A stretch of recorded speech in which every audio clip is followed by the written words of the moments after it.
Hai, Assalamualaikum semua. Okey, kali ini kita akan mengadakan perbincangan untuk praktis topik 3, iaitu bab 3 berkaitan koordinasi dan gerak balas. Okey, ini merupakan soalan yang telah cikgu hantar sebelum ni. Jadi, mari kita lihat satu persatu. Okey, soalan 1A. Padankan setiap situasi dengan gerak balas biologi dalam bedah hidup. Okey, ini ialah situasi.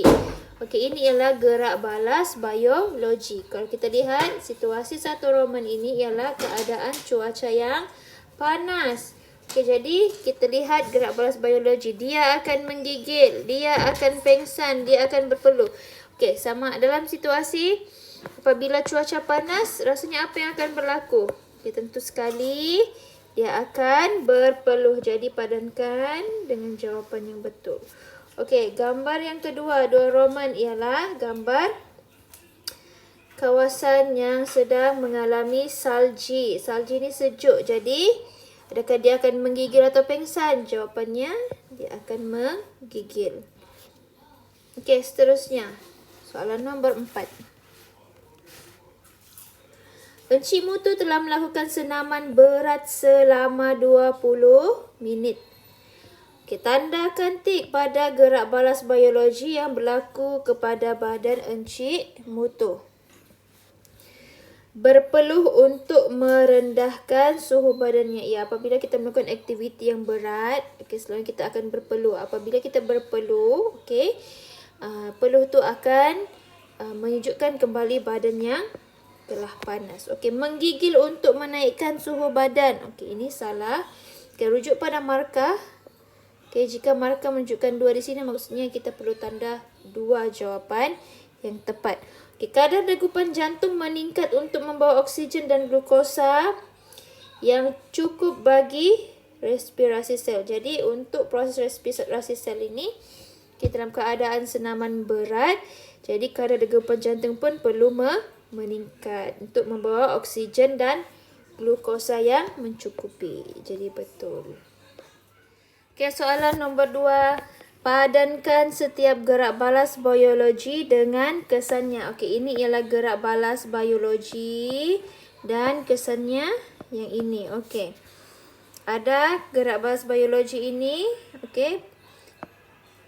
Menggigil. Jadi apakah kesannya? Okey, menggigil bertujuan untuk meningkatkan suhu badan. Okay. Berpeluh. Apabila seorang berpeluh, apa tujuan dia berpeluh? Untuk merendahkan suhu badannya yang tengah panas. Selalunya melakukan aktiviti-aktiviti yang cergas. Okay, aktiviti-aktiviti yang berat. Okay. Garis perkataan yang betul. Apabila seseorang melakukan kerja berat, degupan jantungnya akan semakin cepat. Okey, gariskan. Okey. Ikut kehendak soalan, gariskan. Okey, dalam cuaca yang sejuk, seseorang akan berpeluk tubuh untuk apa? Kehilangan haba daripada badannya. Okey. Untuk mengurangkan kehilangan haba, sebab apabila terlalu banyak kehilangan haba pada masa waktu sejuk lagi, kita akan semakin berasa sejuk, suhu akan semakin rendah. Jadi bagaimana cara untuk kita mengekalkan suhu kita itu secara dalam keadaan suhu normal? Okey, jadi kita perlu berpeluk tubuh. Jadi inilah keadaan untuk mengurangkan haba itu senang terbebas. Okay, soalan nombor 3. Perhatikan raja di bawah tanda tik pada gerak balas biologi yang betul. Okey, lihat dalam situasi ini, gambar ini. Okay, seorang lelaki berada di tempat yang lapang dan panas. Kenapa kita tahu panas? Sebab di sini ada matahari. Dan kedua, kita lihat lelaki ini sedang berpeluh. Jadi, apa yang berlaku pada dia? Kita tandakan mana gerak balas biologi yang betul. Salur darah mengembang untuk membawa lebih banyak darah ke kulit. Okey, ini betul. Bulu roma mendekati kulit. Ya. Okey, menggigil. Menggigil ini salah. Menggigil selalunya berada dalam situasi keadaan yang sejuk. Okey. Jadi, soalan B. Okey, B ni pula kita lihat seorang berada dalam keadaan sejuk. Dia menggigit menggunakan baju sejuk, baju yang tebal. Okey, salur darah mengecut untuk mengurangkan aliran darah ke kulit. Ini betul.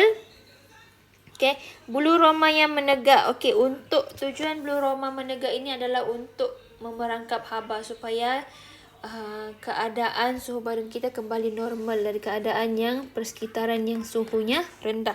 Berpeluh salah. Okey, berpeluh tadi sepatutnya berada dalam situasi di atas tadi. Okey, seorang yang berada dalam keadaan cuaca yang panas. Okey, lihat 4 markah. Jadi bagi setiap pastikan setiap jawapan ni kamu tandakan 4. Okey, seterusnya soalan nombor 4A. Isi tempat kosong dengan jawapan yang betul. Transpirasi ialah proses di mana tumbuhan membebaskan air ke persekitaran melalui batang dan daun. Okey, bebaskan air ke persekitaran, terutamanya air yang berlebihan. Jadi air itu akan keluar melalui batang dan juga daunnya. Okey. Transpirasi membantu tumbuhan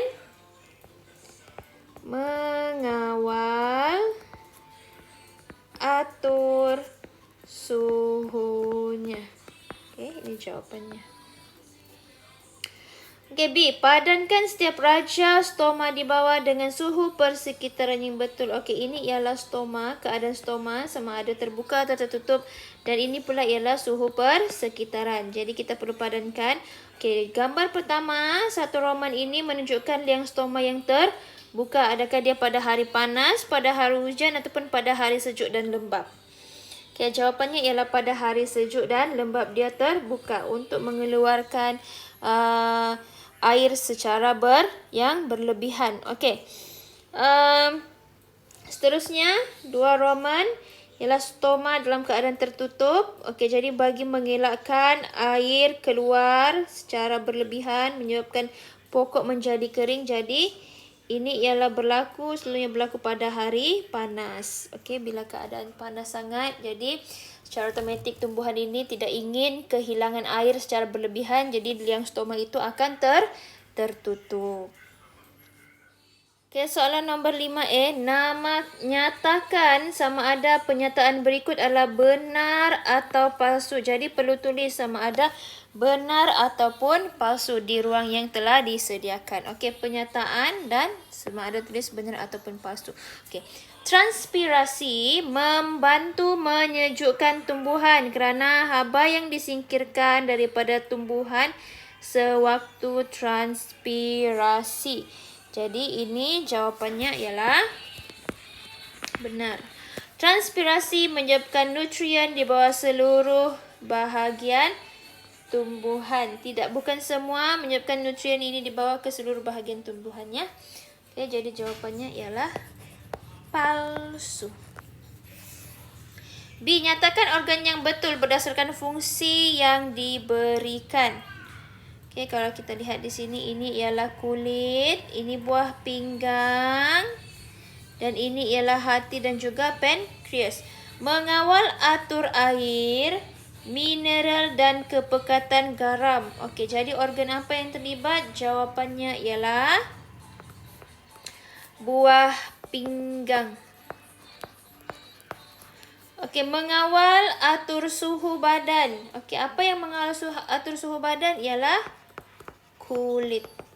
Okey, dijalankan oleh organ kulit. Kulit merupakan organ yang paling besar dalam tubuh badan manusia. Soalan nombor 6. Sesetengah organ tidak terlibat dalam homeostasis.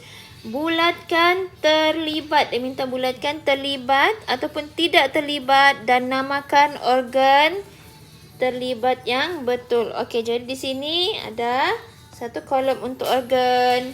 Okey, gambar organ di sini dia suruh bulatkan sama ada terlibat ataupun tidak terlibat dan nyatakan apakah nama organ tersebut. Okey, 1A. Okey. Nama adakah dia terlibat ataupun tidak terlibat? Dia tidak terlibat dalam homeostasis. Nama organ ini ialah paru. Kamu kena mempunyai kemahiran mengenal gambar organ. Okey. B, organ ini pun tidak terlibat dalam homeostasis. Apakah nama organ ini? Organ ini ialah usus. C, okey, organ ini terlibat dalam homeostasis. Okey, apa namanya? Ialah kulit. Okey, kulit terlibat dalam homeostasis. Okey, organ seterusnya terlibat juga dalam homeostasis. Nama organ ini ialah jantung. Sebab itulah apabila melakukan aktiviti yang cergas, okey, aktif, jantung akan mengepam lebih kuat, okey, darah ke seluruh dan bagi memastikan oksigen itu sampai ke seluruh anggota badan.